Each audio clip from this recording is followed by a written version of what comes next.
pernah ada yang nanya, masa beneran Habib itu ada catatannya? Iya, karena Rasulullah SAW dalam hadis riwayat At-Tabrani, beliau mengatakan apa? Sesungguhnya aku juga bercanda. Namun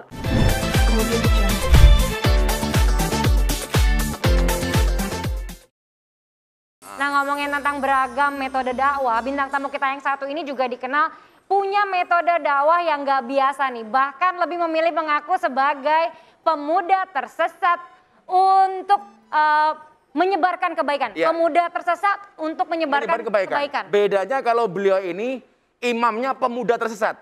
Kalau Gus Miftah Apa? presiden para pendosa. Ini makanya unik-unik ya khususnya. Jadi kita pengen tahu juga, pengen ngobrol-ngobrol juga. Tapi sebelum itu kita lihat dulu tayangannya.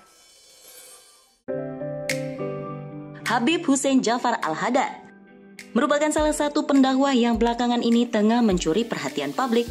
Pria yang lahir di Bondowoso pada tanggal 21 Juni 1988 ini dikenal sebagai penceramah milenial sekaligus konten kreator yang selalu berdakwah melalui media sosial. Salah satu konten yang paling dikenal tentu saja adalah Pemuda Tersesat bersama Tretan Muslim dan Coki Pardede dengan menjawab berbagai pertanyaan anak muda dari beragam latar suku dan agama. Habib Jafar juga dikenal menjunjung tinggi toleransi antar umat beragama. Terbukti dengan adanya konten yang berdialog lintas agama.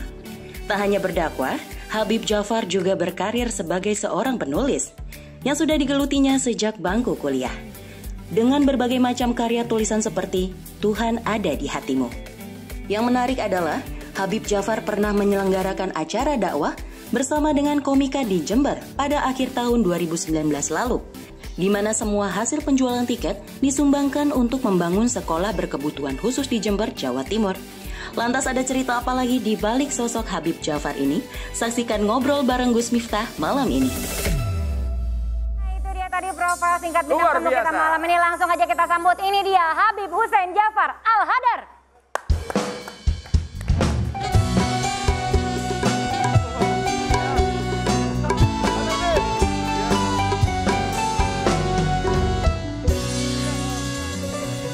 Begitu Habib Jafar masuk, Maha. Tiffany langsung berubah solehah.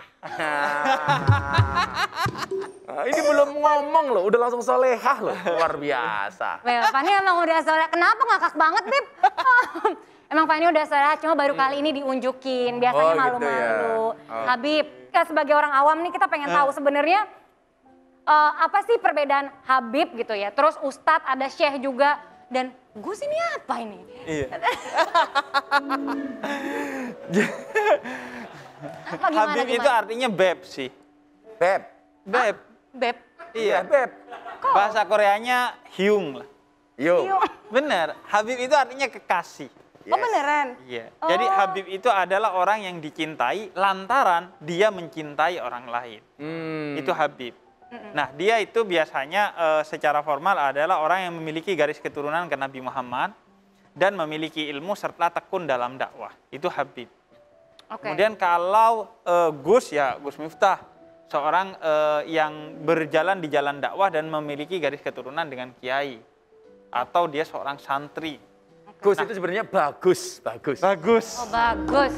Baknya hilang ya? Apanya? Gusnya aja. Iya, lebih singkat. Kalau Syekh itu gelar bagi keturunan Arab yang tidak bersambung kepada Nabi Muhammad. Dia akar katanya sebenarnya guru, masyayikh biasanya Masyayikh. disebutnya, jamaknya masyayikh. Oke. Nah, kemudian kalau ustadz itu kan biasanya umumnya guru agama ya. Orang-orang kalau NU biasanya disebutnya Gus atau Kiai, kalau Muhammadiyah lah biasanya dipanggilnya ustadz. Oke. Tapi menariknya, semua itu ustadz itu kalau di Al-Azhar di Mesir, itu gelar setara dengan profesor. Profesor. Cuman di Indonesia, orang yang hafal satu hadis, satu ayat, bisa jadi ustadz, bisa dipanggil ustadz. Nah ini Beb, orang banyak bertanya, Beb Jafar ini nasabnya dari siapa sih Beb? Oh iya. Kan kalau berkaitan dengan duriah Kanjeng Nabi itu runtutnya jelas Pak. Dari beliau sampai Kanjeng Nabi itu nyambung. Lah banyak netizen yang bertanya, itu Habib nasabnya dari siapa sih? Aku nasabnya dari Sayyidina Husain. Kalau Sayyidina Husain itu biasanya dipanggilnya Sayyid, kalau dari Sayyidina Hasan biasanya dipanggilnya Syarif. Dari marga Al-Haddar. Al-Haddad. Dan itu ada yang mengurusi. Pernah ada yang nanya, masa beneran Habib itu ada catatannya? Iya, karena itu amanat dari Rasul dan memang ada lembaga yang mengurusi itu, namanya Robitoh Alawiyah di Indonesia. Dan kebetulan ayah saya selama bertahun-tahun menjadi salah satu di Dewan Pembina Robitoh Alawiyah. Robitoh, pembina ya Beb ya? Pembina, dulu ketua selama mungkin 10 tahun ketua di kampung. Afan Ketua Beb, Robitoh. si Fani ini lagi roaming, nasab itu apa? Nah, nasab itu adalah garis keturunan kepada Nabi. Nasab itu garis darah lah, nah biasanya kepada Nabi. Berarti Kalau sana panjang itu banget garis dong. ilmu. Panjang banget gitu sampai keturunan sampai Nabi. Iya, 30-an sekian, ada yang 37. Kalau disebutkan sampai NJ-nya bisa 30. Dan biasanya harus hafal paling enggak 5 ke atas seorang sayyid itu. Karena kalau di bawah 5 biasanya sudah repot mendeteksinya. Oh. Sebagai orang yang terdidik di lingkungan religi, ini kira-kira masa remaja Habib dulu, pernah nggak sih melakukan kenakalan remaja? Seperti remaja pada umumnya lah itu loh. Asik. Kalau pernah, kenakalan apa itu? Barangkali saya juga sama itu loh. Tapi kalau Gus Apa, Beb? masih inget ya, masa remaja Iya. masih inget. Barangkali kan kalau Habib itu kan dari kecil terjaga kan dengan sayyidnya dan sebagainya. Pernah nggak sih ada kenakalan remaja? Pernah lah Sebenarnya pasti. repot, batasan kenakalan saya itu sudah terlanjur Over rendah ya? banget. Oh. Karena dulu saya ketika masuk siang, sekolah SMP itu siang masuknya. Ada sholat asar bersama. Saya gak sholat aja, itu sudah kayak dosanya gimana. Habib kok gak sholat. Seolah-olah yang lain kalau gak sholat biasa, padahal banyak yang gak sholat. Jadi gimana mau melakukan kenakalan-kenakalan yang lebih. Oh gak sholat aja sudah Dianggap takut. berdosa Iya, dianggap kali. gimana. Oke. Dan kebetulan juga saya selain Habib, ayah itu pemilik sekolah SD yang saya sekolah di sana. Sana. Jadi ya repot sudah. Jadi nggak ada kenakalan-kenakalan remaja yang dilakuin? Yang serius-serius banget nggak ada sih. Paling kalau di menurut Habib- pesantren juga nggak ada. Kalau pacaran pernah Habib? Nah, Pacaran dong. enggak sih? Enggak ya? Enggak. Langsung ta'aruf Beb ya? Langsung ta'aruf. Saya Langsung kenal nikah? istri saya itu jam 5, Gus. Hah? Tunangannya jam 6. 5 sore. 5 apa? 5 sore. 5 sore tunangan jam 6 sore langsung. Jam 6 sore. Wow. Jadi kalau orang Arab itu kan ta'aruf ya. Taruh. Kemudian ta'arufnya pas bawain teh, si perempuannya, kita harus lihat tuh beberapa detik. Nih, aku masih penasaran, kalau Gus Miftah, Apa? ada kenakalan nggak di Oh. masa Coba kita Pasti. pengen denger Gus, waktu remaja pernah nakalnya kayak gimana? Jadi saya tuh pernah banget merasa dosa besar. Iya. Karena kita di pondok nggak mungkin pacaran. Karena asrama putri sama ngapain nih? asrama cowok itu dipisah. Nah, Satu ketika Beb, di tempat kiai itu kan punya pohon rambutan. Iya. Nah, kita naik di atas. Begitu naik di atas, ternyata santri putri masuk. Jadi pohon rambutannya ini di atas kamar mandi. Nah, begitu kita ngambil rambutan, ternyata ada santri masuk. Saya baru sadar bahwa di bawah itu ada santri putri sedang mandi. Ya Allah. Saya langsung begini. percaya nggak? Percaya nggak? Langsung ini. Percaya? Enggak. Gini, langsung begini. Itu udah deg-degan, Beb. Jangankan kita lihat ya. Oh, kalau di kelas itu kan lihat cewek gitu dasarnya minta ampun. Iya. Nah, Oh, sama ya seperti Allah. itu. Akhirnya ya Oke. Nah, kalau Habib sendiri sempat sekolah dan kuliah ngambil jurusan filsafat, betul? Filsafat. Filsafat. Kenapa? Karena kalau kita belajar filsafat kita sampai ditanya keakuan kan. Aku itu siapa? Kita harus kayak kritis terus dengan pertanyaan-pertanyaan. Kenapa Habib akhirnya memilih jurusan itu? Kebetulan karena memang ayah suka filsafat. Jadi saya memang masuk filsafat dipengaruhi oleh ayah, sekeluarga filsafat karena S1-nya kalau bisa katanya filsafat semua. Karena filsafat itu kan ngajari kita berpikir dengan baik. Bener. oke. Kan banyak orang yang masih berstigma negatif nih tentang filsafat itu. Lah, kalau Habib sendiri bagaimana menyikapi stigma semacam itu? Karena faktanya memang ada sejumlah ulama yang berpendapat seperti itu mengenai sesatnya ilmu filsafat. Kalau Habib sendiri gimana menanggapinya? Iya, sebenarnya kan semua hal, semua ilmu ada peluang untuk tersesat ya. Ya. Ulama pun ada ulama su, ulama yang tersesat. Jadi semua ilmu punya potensi ada oknum-oknum yang nggak beres. Tapi justru di keilmuan tauhid Habib, ini ilmu filsafat malah sangat-sangat bermakna ya, berarti. Iya. Karena justru kita itu diajarkan untuk bertuhan tidak sebagai warisan, tapi hasil pencarian. Berapa banyak orang yang bertuhan ya karena ayahnya aja bertuhan. Kalau kita dicari. Nah, kan terkenal nih baik Gus maupun Habib kalau lagi berdakwah itu suka ada candaan gitu, ada komedinya.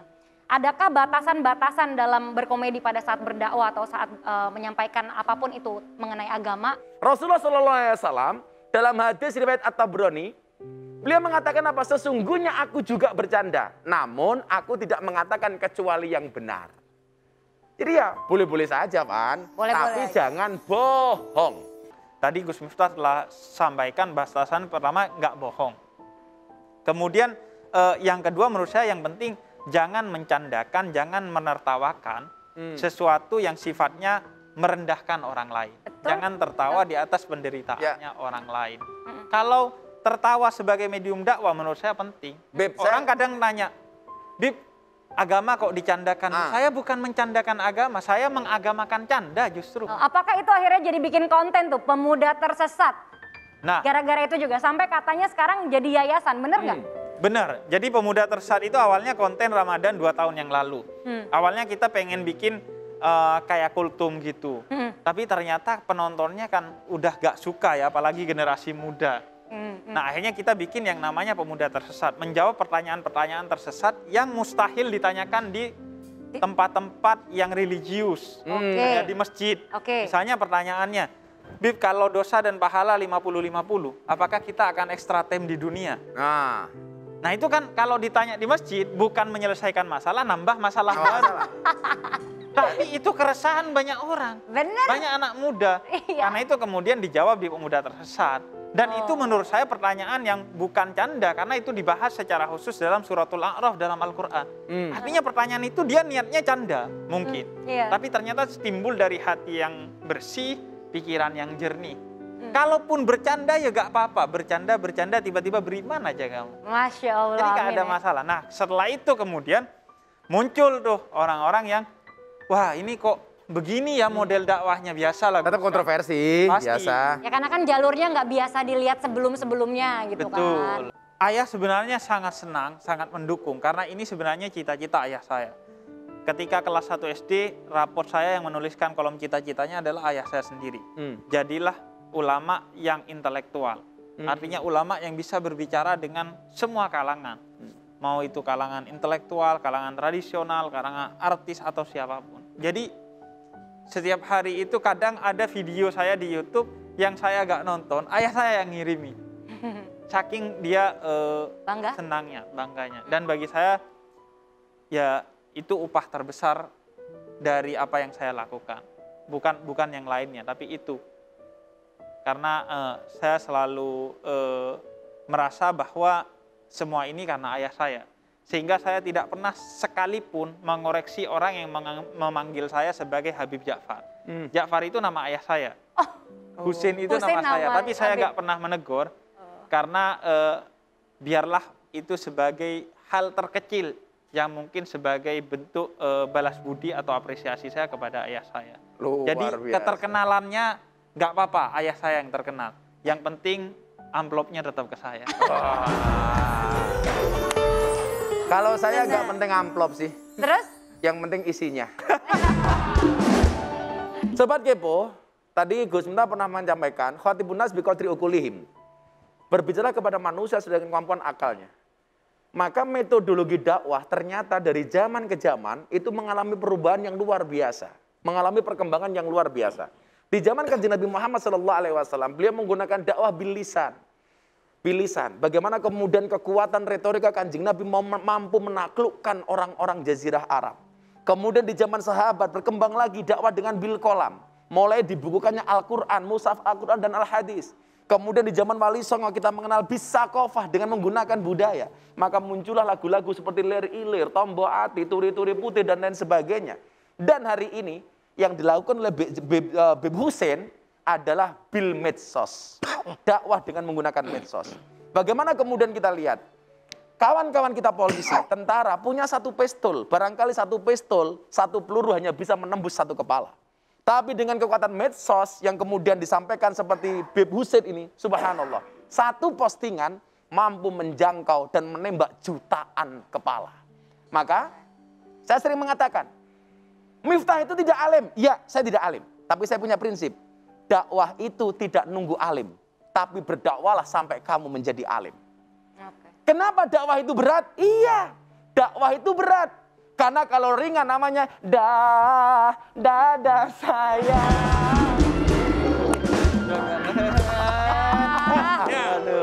Maka yang ingin saya sampaikan adalah menjadi penting itu baik. Tapi lebih penting menjadi baik. Oke.